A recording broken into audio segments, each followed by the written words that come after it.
Saludos, acá andamos, acá estamos en la fila, acá ya mero entrando a Puerto San Luis, Agua Prieta.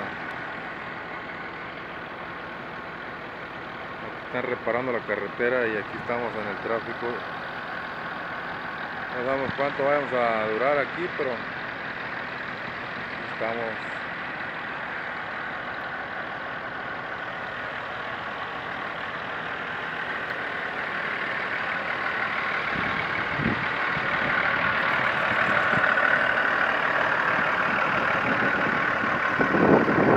Acá estamos en la sierra.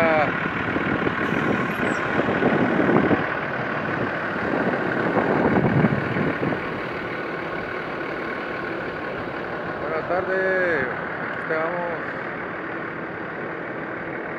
Qué chulada de sierra.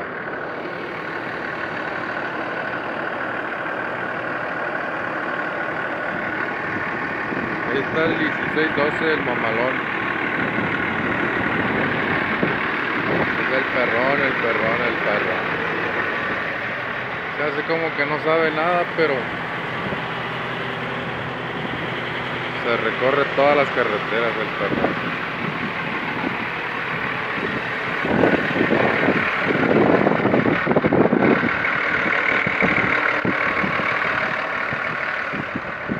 No avanza nada.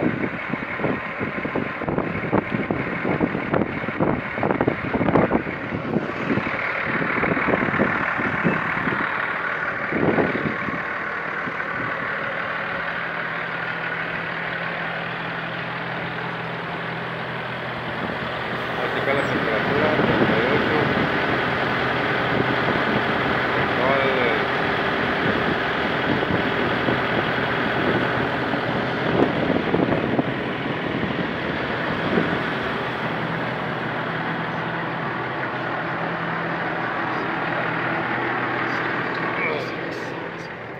No hace mucho calor, pero sí, más o menos.